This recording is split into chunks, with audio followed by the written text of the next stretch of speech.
Assalomu alaykum va rahmatullohi va barakatuh. Hurmatli kanalimiz muxlislari. Gidroponika uchun stilajni obzor qilmoqchiman.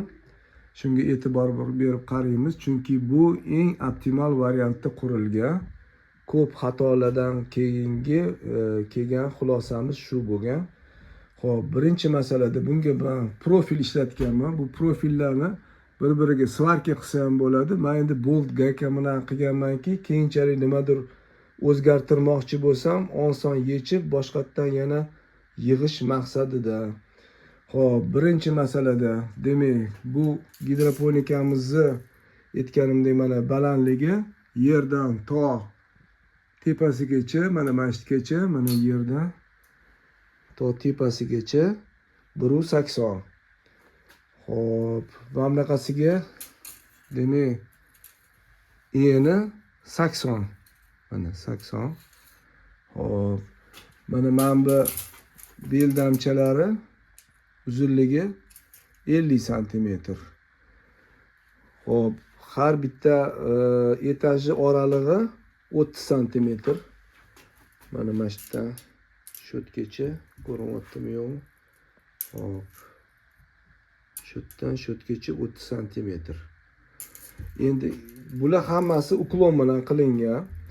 Uning uchun uklon qilish uchun yerdan birinchi bag'azgacha, mana shu anaqagacha, beldamchasi birinchi etajgacha 30 cm qilib olamiz.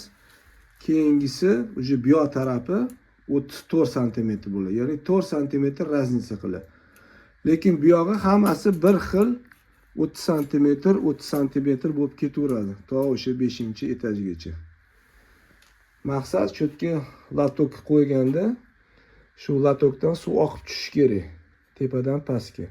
Обязательно mana shu anaqalarning orasiga, mana bu etajlarning orasiga mana bunaqa qilib yana profil qotirib chiqish kerak. Sababi bu yerda o'ziga latok qo'ysangiz, latok egilib qoladi, qiyshayib ketadi. Buni mana davolga qotirib qo'yganimning sababi bu boltni o'zi ushamas ekan, bu mana bu likkillab ketar ekan, yoqqa bu yoqqa. O'shaning uchun davolga qotirib qo'yganman. Lekin aslida o'zi svarka qilib qilinsa, bu mustahkam bo'ladi. Agar o'zgartirmayman desanglar. Endi ilgari boshida qilganimda bu nima bo'lgan? Boshida men buni kaskadniy qilib, ya'ni suvni bu yoqdan quysa, bu yoqqa pastga tushadi. Keyin bu yoqqa tomadi latokka, keyin yana pastga tushadi qilib, mana tegigacha mana shunaqa tegigacha oqib tushadi degan qilganman. Lekin u narsa ishlamadi. Sababi tepadan oqib tushgan o'sha gidroponikamizning shirasi to pastga tushguncha ifloslanib tushar ekan. O'sha birinchi, ikkinchi etajdagi demak o'stirgan, undirgan gidroponikamiz achishni boshlar ekan. Achib qolar ekan. Bo'lmadi. Shuning uchun mana shu yerda e'tibor bersanglar, mana eski teshiklari bor. O'sha ishlamagan teshiklar. O'shaning uchun bularni boshqatdan montaj qilingan. Mana shunaqa oddiy qilinadi. Mana bu bittasi bo'lsa, bu mana bu yondagisi, mana bu yerda o'zi bu ikkinchisi.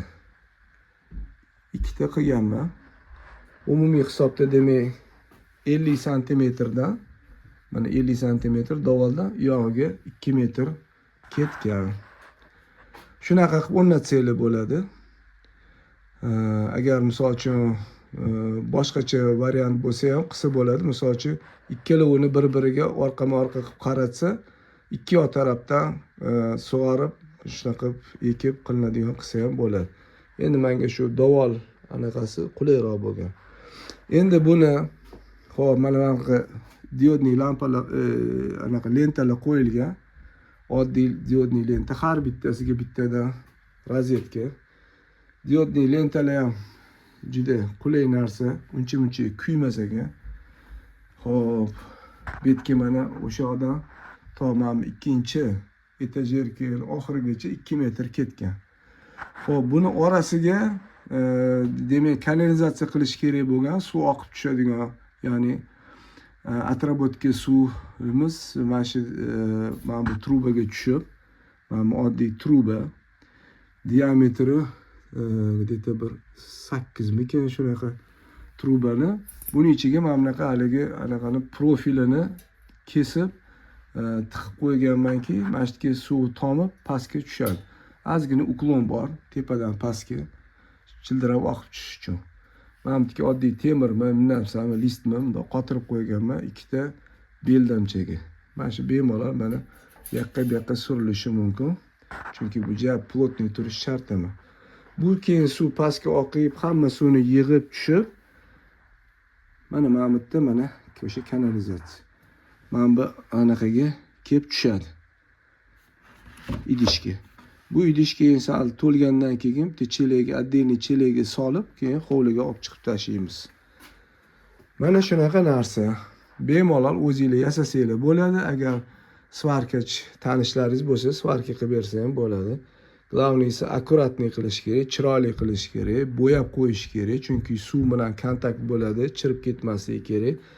Umuman har bitta ishimizda bir chiroyli, go'zallik bo'lsa, shu ishni qilgimiz keladi. Shu bilan shu etajerka to'g'risida videomiz tugatamiz. Keyingi videoda ko'rishguncha xayr. Keyingisi mana bu latoklar to'g'risida bo'ladi. Mana latoklar kesib tayyor qilib qo'yganman, chunki niyatlarim hali bor, kattalashtirish, boshqa. Shu bilan xayr, sog' bo'linglar. Assalomu alaykum va rahmatullohi va barakatuh.